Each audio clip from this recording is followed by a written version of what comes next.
Subscribe now and press the bell icon. Never miss an update. नमस्कार साथियों, स्वागत करता हूं सभी का इस YouTube चैनल पर। साथियों, हिंदी शिक्षण का टेस्ट नंबर 13 आपके लिए लेकर आया हूं। और मित्रों, इस टेस्ट को शुरू करने से पहले मैं एक बात बताना आपको चाहूँगा कि देखिए, MP शिक्षक भर्ती की जो डेट है, एग्ज़ाम डेट वो आ चुकी है। 19 सितंबर से एग्ज़ाम यहाँ से शुरू हो जाएंगे। MP शिक्षक भर्ती वर्ग 3 की मैं बात कर रहा हूँ। तो मित्रों, इसके लिए आपको रेगुलर तैयारी करना होगा और आप बिल्कुल चैनल से जुड़े रहे। यहाँ पर आपको जो साइकोलॉजी, टीचिंग मेथड वगैरह जो पढ़ाई जाती है, वो कोई सी भी शिक्षक भर्ती का पेपर हो, चाहे कोई सी भी, सभी चीज़ें मैं पढ़ाने वाला हूँ। एक कोई सी भी आपके जो कि भाई हाँ ये मैटर छूट गया, ऐसा नहीं होने वाला है। तो मित्रों, आप चाहे MP भर्ती की तैयारी कर रहे हो, रीट की कर रहे हो, UP टेट की तैयारी कर रहे हो, C टेट की, कोई सी भी भर्ती की आप तैयारी कर रहे हो, तो आप रेगुलर यहाँ साइकोलॉजी की क्लासें ले सकते हो। रेगुलर यहाँ पर साइकोलॉजी के टेस्ट कर सकते हो। मुझे आशय नहीं बल्कि इतना विश्वास है, मैं दावा कर सकता हूँ कि आपका बहुत ही ज़्यादा, ठीक है, यहाँ पढ़ कर के बहुत ही ज़्यादा आपको इस चीज़ का फ़ायदा मिलेगा। तो मित्रों, शुरू करते हैं टेस्ट को।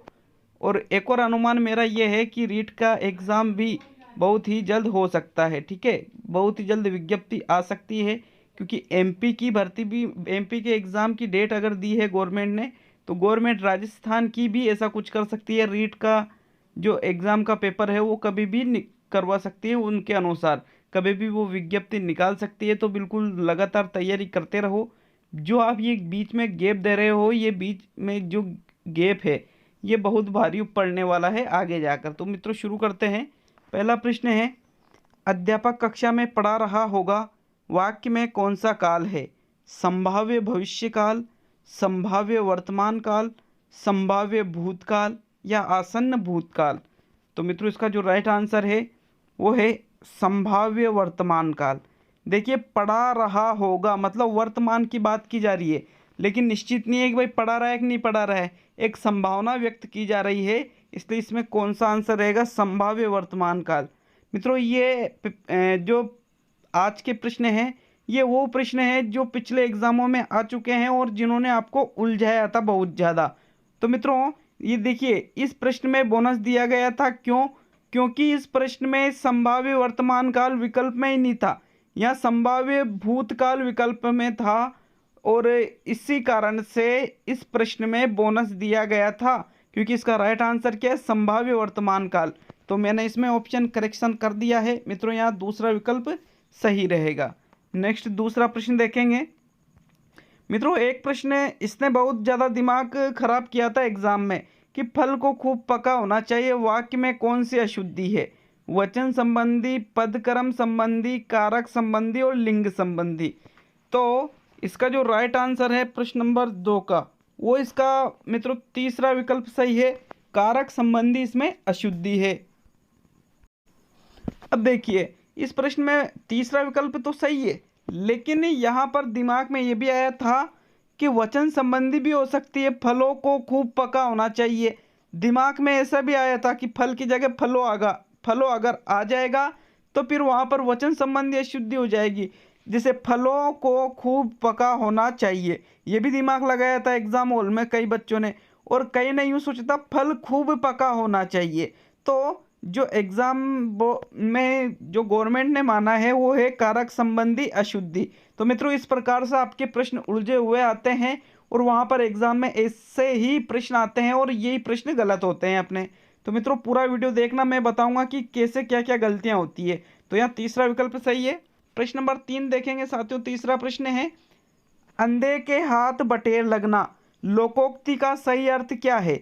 अयोग्य प्रशासन, अल्पज्ञ अपने ज्ञान पर अधिक इतराता है, बुद्धिहीन किंतु संपन्न, और बिना परिश्रम के अयोग्य व्यक्ति को सुफल की प्राप्ति।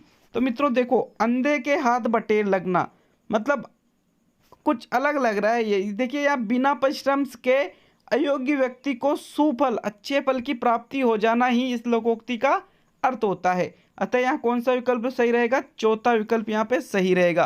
प्रश्न नंबर 4 देखेंगे मित्रों। प्रश्न नंबर 4 है, दुष्ट लड़के उद्यम मचाते हैं, वाक्यांश में उद्देश्य का विस्तार क्या है? लड़के दुष्ट उधम मचाते हैं। तो मित्रों इसका सही आंसर था दूसरा विकल्प दुष्ट। देखिए उद्देश्य का विस्तार पूछा जा रहा है, तो उद्देश्य क्या है यहाँ लड़के, लड़के उद्देश्य के पहले जो वाक्य रहता है उसको ही उद्देश्य का विस्तार कहा जाता है। अब लड़के के शब्द पहले तो सिर्फ एक ही शब्द है दुष्ट, तो ये दुष्ट शब्द ही क्या है उद्देश्य का विस्तार। अतः मित्रों यहाँ दूसरा विकल्प सही है। प्रश्न नंबर 5 देखेंगे साथियों। 5वां प्रश्न है वह शब्द बताइए जिसमें संधि तथा प्रत्यय दोनों का प्रयोग हुआ है। इस प्रश्न ने भी बहुत ही ज़्यादा एग्जाम में दिमाग खराब किया था। अब संधि भी होनी चाहिए और प्रत्यय भी होना चाहिए। रंगीनिया, ध्वंसावशेषों, अधीरता और संप्रदायवाद। तो मित्रों देखिए अधीरता में तो कोई संधि नहीं है, संप्रदायवाद में भी कोई संधि नहीं है, तो दो विकल्प तो यहाँ गलत हो गए। अब रंगीनिया और ध्वंसावशेषों, तो ध्वंसावशेषों में ध्वंस प्लस अवशेष ये तो संधि होगी, और फिर उसमें एक प्रत्यय लगा हुआ है ओ, बराबर शब्द बनता है ध्वंसावशेषों। इस प्रकार इसका दूसरा विकल्प मित्रों सही था। रंगीनिया, रंगीनिया में कोई संधि नहीं है मित्रों, इसमें प्रत्यय लगा हुआ है न कि संधि है इसमें, इसलिए ये भी गलत था। प्रश्न नंबर 6 देखेंगे।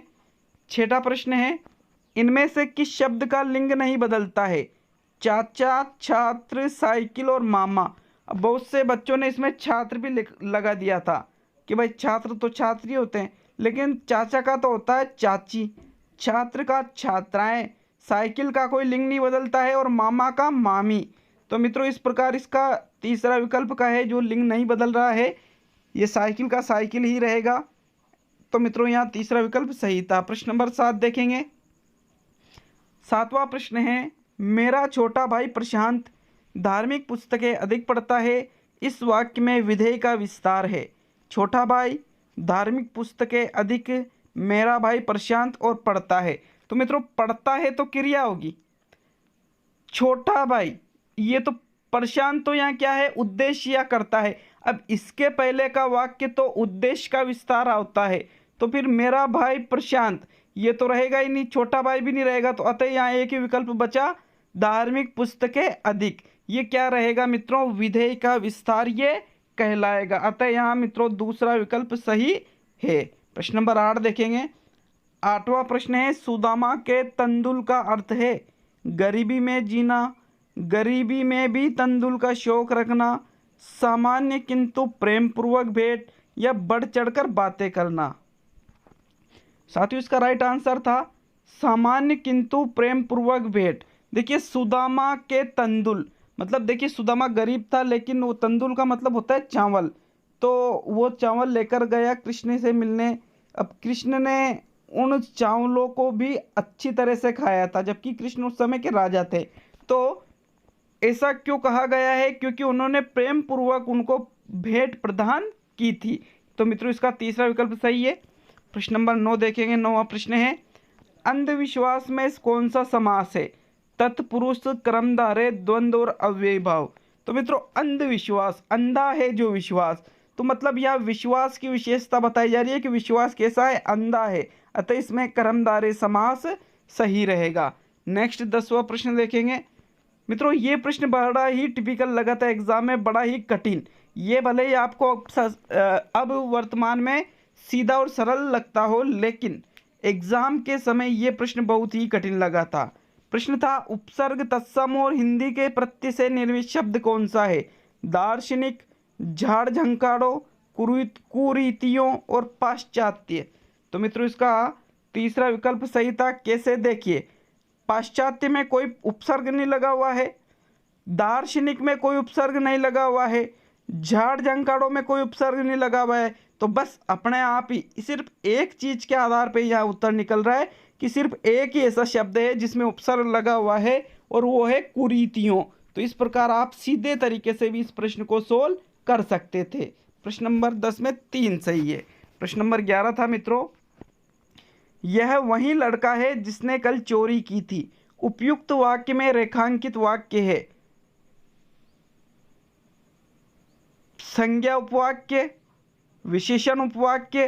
साथियों यहाँ रेखांकित मतलब है कि यहाँ एक लाइन खींचनी थी, लेकिन यहाँ लाइन नहीं खींच पाया मैं, तो मैं अब ये लाइन खींच देता हूँ यहाँ तक, जिसने कल चोरी की थी। ये इतने वाक्य पर लाइन खींच रही है, रेखांकित है ये इतना वाक्य। तो अब ये कौन सा वाक्य है? संज्ञा उपवाक्य, विशेषण उपवाक्य, क्रिया विशेषण उपवाक्य और क्रिया उपवाक्य। तो साथियों इसका जो सही आंसर है वो है विशेषण उपवाक्य। दूसरा विकल्प सही है। देखिए यहाँ विशेषता बताई जा रही है किसकी? लड़के की, कि जो लड़का है उसने कल चोरी की थी। तो अगर कोई वाक्य जो जिसने इन शब्दों से जुड़ा हो और बाद वाली लाइन पर रेखा खींच रही हो, तो फिर उसमें हमेशा विशेषण उपवाक्य ही होता है। मित्रों यहाँ दूसरा विकल्प सही है। प्रश्न नंबर 12 देखेंगे साथियों। 12वां प्रश्न है, पारा उतरना मुहावरे का अर्थ क्या है? तापमान का कम हो जाना, क्रोध कम होना, बुखार उतरना और सर्दी पड़ना। तो मित्रों यहाँ पारा उतरना का मतलब क्या है? क्रोध कम हो जाना। यहाँ दूसरा विकल्प सही है, ये इस मुहावरे का अर्थ होता है। प्रश्न नंबर 13 देखेंगे साथियों। 13वां प्रश्न है, कौन से शब्द में दीर्घ संधि नहीं है? दावानल, हिमांचल, मुक्तावली और सभी में है। तो मित्रों प्रश्न नंबर 13 का जो सही आंसर आता है वो है चौथा विकल्प, क्योंकि ये जो 3 शब्द है इनमें सभी में दीर्घ संधि है। देखिए दावानल, दाव प्लस अनल बराबर दावानल। हिमांचल, इसमें हिम प्लस आंचल हिमांचल। मुक्तावली, मुक्ता प्लस अवली मुक्तावली। मुक्ता का मतलब होता है मोती और अवली का मतलब होता है माला या समूह।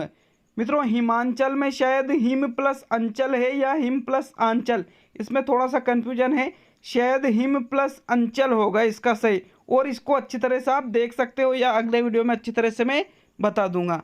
प्रश्न नंबर 14 आया था मित्रों, आगरा का बहुवचन होगा आगरे, आगरो, आगरे और कोई नहीं। तो मित्रों आगरा का कोई बहुवचन नहीं होगा, यहाँ चौथा विकल्प सही था। प्रश्न नंबर 15 देखेंगे। 15वां प्रश्न है, किस शब्द में कु उपसर्ग नहीं है? कुलीन, कुपथ, कुकर्म, कुशल।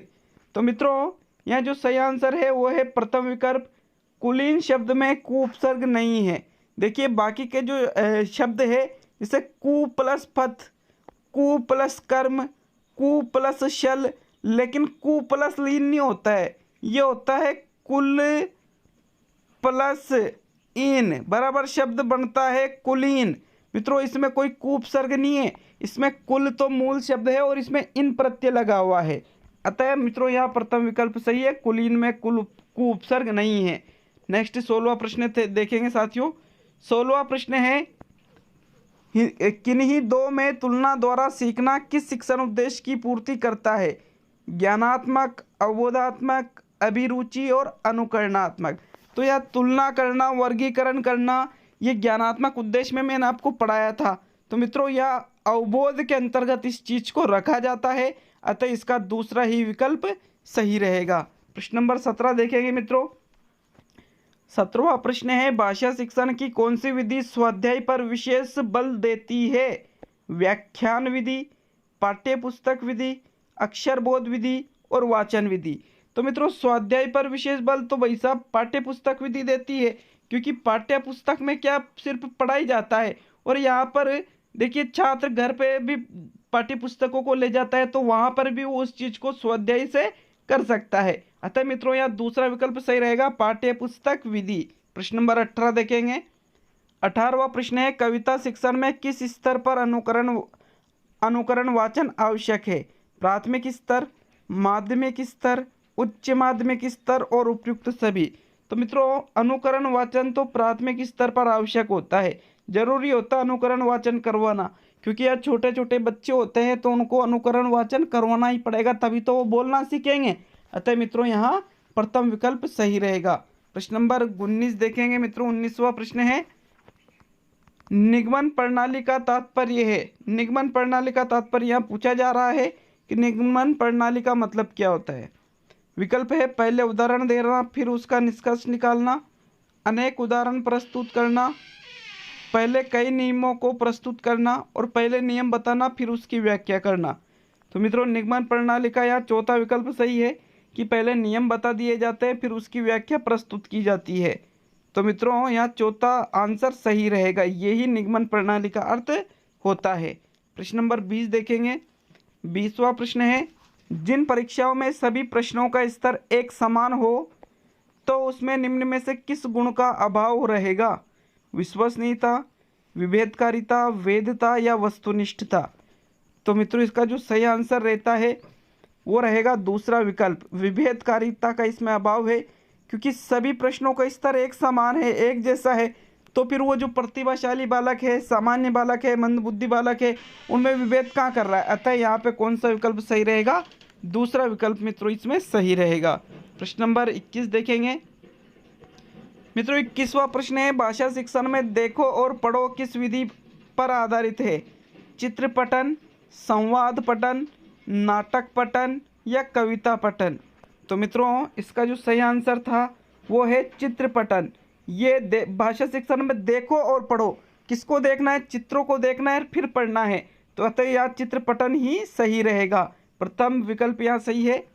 मित्रों प्रश्न नंबर 22 देखेंगे। 22वां प्रश्न है, विद्यालय में सतत एवं व्यापक मूल्यांकन इसलिए आवश्यक है क्योंकि यह मापन का अच्छा विकल्प है, यह परंपरागत मापन से इतर बालक की सर्वांगीण उपलब्धियों को महत्व देता है, इससे बालक की विषयगत कमजोरी का आसानी से पता चल जाता है, यह स्वयं छात्रों द्वारा किया जाता है।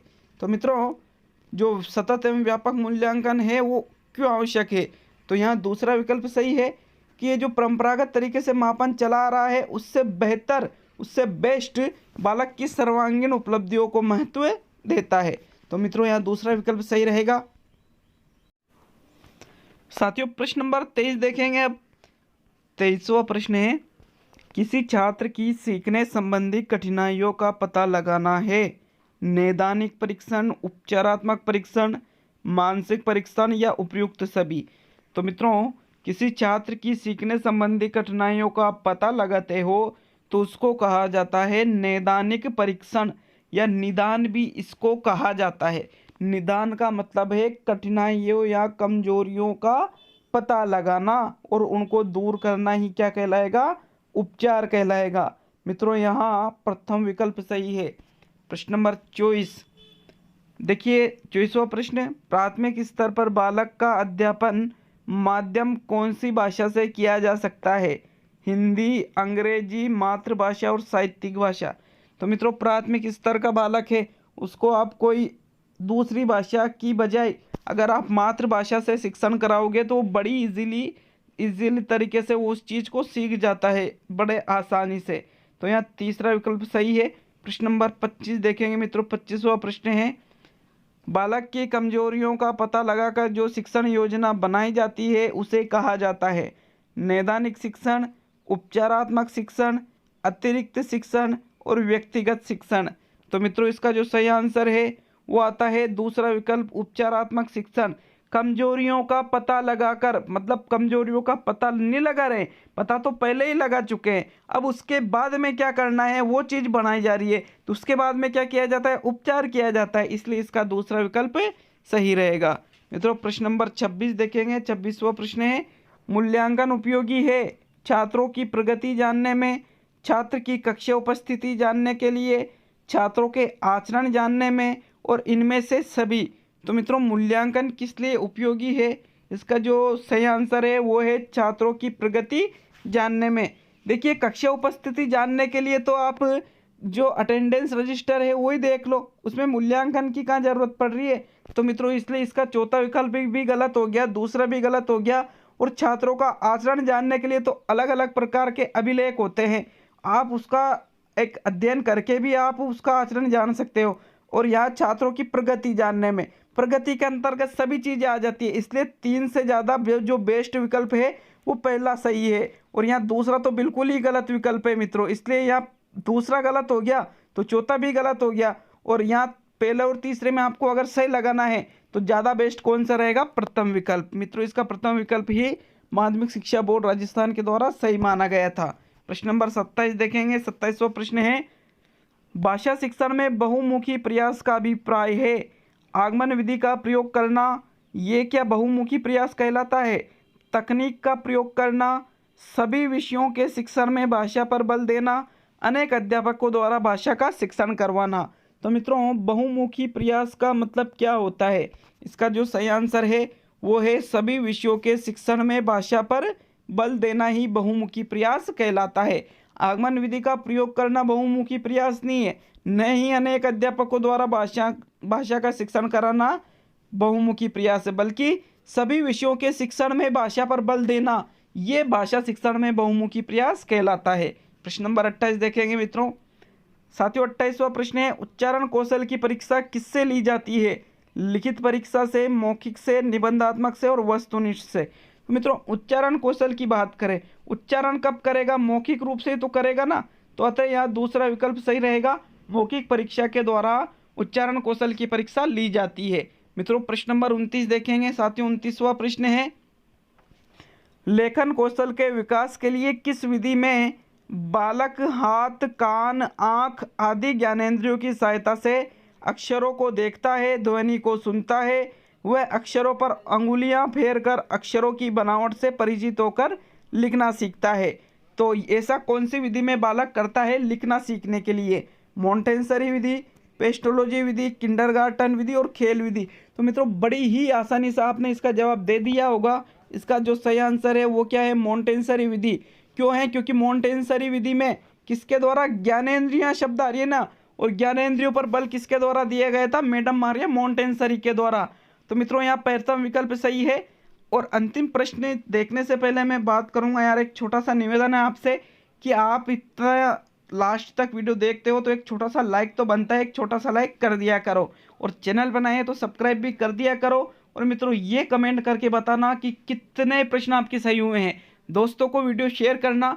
कभी भी रीट का एग्जाम की भर्ती जो विज्ञप्ति है वो आ सकती है, इस चीज़ का मैं अनुमान लगा सकता हूँ अभी तक। तो मित्रों प्रश्न नंबर 30 देखेंगे। 30वां प्रश्न है, अन्वेषण विधि के प्रतिपादक कौन है? अन्वेषण विधि को खोज विधि या ह्यूरिस्टिक विधि भी कहा जाता है। तो मॉरिसन है, हर्बर्ट स्पेंसर है, अरस्तु है या आर्मस्ट्रॉन्ग है? तो मित्रों खोज विधि, ह्यूरिस्टिक विधि या अन्वेषण विधि के जनक है H.E. Armstrong, Henry Edward Armstrong. तो मित्रों यहाँ चौथा विकल्प सही है। बहुत ही एक निश्चित समय बाद आपका एक और टेस्ट आ रहा है। आपके देखिए मैंने शेड्यूल डाला था कि 8 बजे SST का टेस्ट आएगा, 9 बजे आपके हिंदी शिक्षण का ये टेस्ट की इसकी बोला था, ये बिल्कुल आ चुका है। फिर 10 बजे की मैंने डाला था उसमें कि आपके जो उपागम का टॉपिक है उसका टेस्ट आएगा। फिर 12 बजे आपके व्यक्तित्व का जो टॉपिक पूरा हो चुका है उसका टेस्ट आएगा। साइकोलॉजी तो पूरी होने वाली है मित्रों, चौथी इकाई में तो छोटा, तीसरी इकाई तो पूरी हो चुकी है, और चौथी इकाई में अधिगम में जो विविध अधिगम करता हूँ कि समझ नाम से एक टॉपिक है वो तो मैं पहले ही पढ़ा चुका हूँ। तो उसमें एक तो समायोजन है, इसमें एक अधिगम की कठिनाइयाँ हैं, और इसमें समायोजन, अधिगम की कठिनाइयाँ और एक और कोई टॉपिक है। तो मित्रों ये तो बहुत छोटे छोटे टॉपिक है, इसको तो मैं बहुत जल्द पूरा कर दूंगा। तो साइकोलॉजी पूरी होने वाली है आपकी। मिलते हैं दोस्तों अगले वीडियो में।